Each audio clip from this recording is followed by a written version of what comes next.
And Ed, back to your first council meeting, I know there were 2 or 3 key issues that came up. Anything, I don't know if you want to discuss in terms of, we do this in our PV City Talk, kind of analyze some of the votes that happened.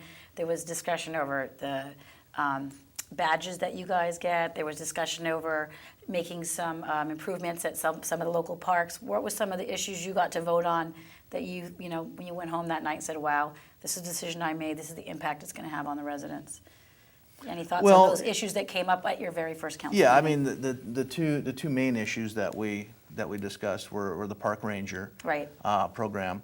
That is an interim program, a 4-month program that we're going to be evaluating the services of the new park ranger. So we voted on that, and I believe that was a unanimous vote. Yes, if I recall. Right. Also, the issue on the badges. We spent a long time on that. Long time on badges. You know, for me, you know, since I don't have a badge, you know, I think it was you know, just a new experience to be talking about badges. I didn't realize before that we were going to be issued badges. And for our viewers watching, just to explain it, that all council members, the sheriffs issue courtesy badges. So that in an event of an emergency, when city personnel needs to be there, that's what they help. That's your ticket in. correct. And the purpose of those badges is to be used only in an emergency when it's important for a council member or members to be able to quickly cross police lines, get to either a command post such as what we had set up during the wildfires, or to get to the front lines of something going on where we can help in either directing them. For example, the wildfires. Many of the fire departments that came up here were unfamiliar with Palos Verdes and didn't know some of the routes or some of the best ground routes to get to those fires. I know Carolyn Petru was riding on 4-wheel drive vehicles at night, helping direct some of the firefighters the fastest way to get to their positions.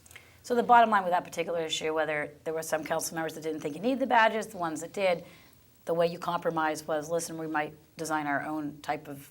We're going to consider designing our own, Right. and we all voted to go in that route. And there is a legitimate argument either way as to whether or not badges are necessary It's really or not. I mean, clearly the sheriff's department thinks it is, or they wouldn't issue it. But I certainly understand the argument against it.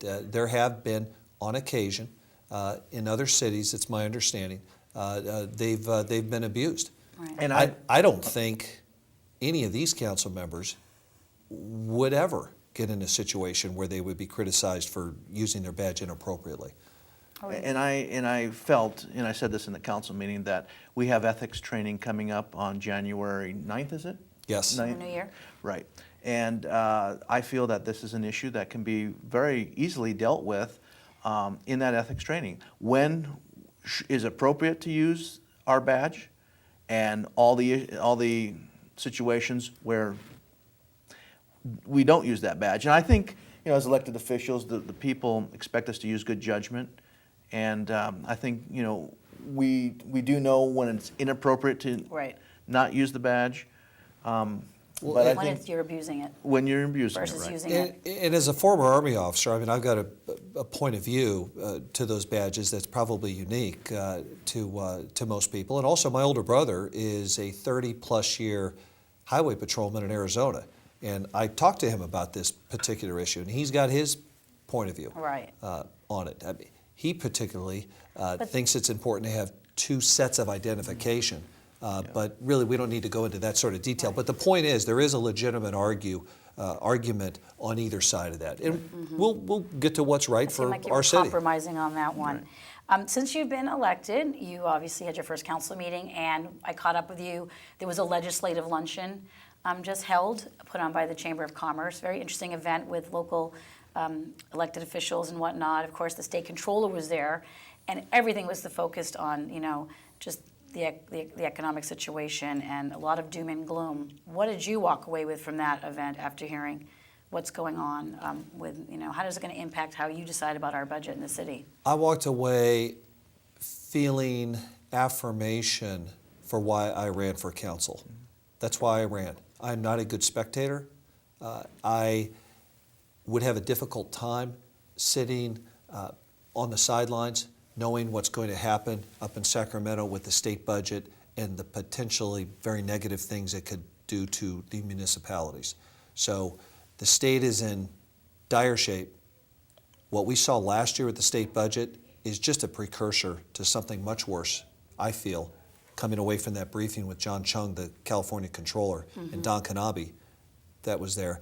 And that it's going to take every bit of our particular expertise, experience, background, and communication ability with the residents to be able to explain some of the decisions that we're going to have to make as a city over the next couple of years.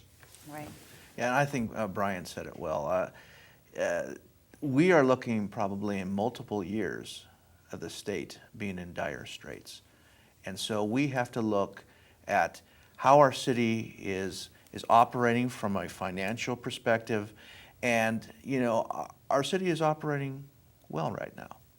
But we have to have the foresight to look out several years and say, yes, certain items are a good idea that we should maybe pursue, but, you know, in light of what the financial situation may be with the state, we might want to maybe postpone that. Right. Want versus need. Right. Correct. I mean, my priorities are to give the residents the basics, and that is, you know, paved streets, make sure that our infrastructure is intact, make sure we're addressing issues like Terrapack or any other potential landslide Right. that could have a major impact on our city, because we don't know what's going to happen with Sacramento, and we really need to, as a gentleman who I used to work for many, many years ago said in business, you know, when things get tight, you pull in your horns. And so I think we need to maybe look at how we expend and keep that in mind in the future. Well, the city has a tradition, and we're well known for being very fiscally safe. Right. And our city has got great financial reserves. We run a tight ship. And part of, I know you've spoken about this, and I share that, our goal is to continue in that tradition and bring our own particular private sector expertise to it, to continue it and perhaps even improve on it. All right, and I think the city is fiscally prudent, as you were mentioning, and just with property taxes alone that are generated and come back to the city, the average South Bay city receives, I think, over $800 or something per resident, where our own residents, it generates, I think it was like $360.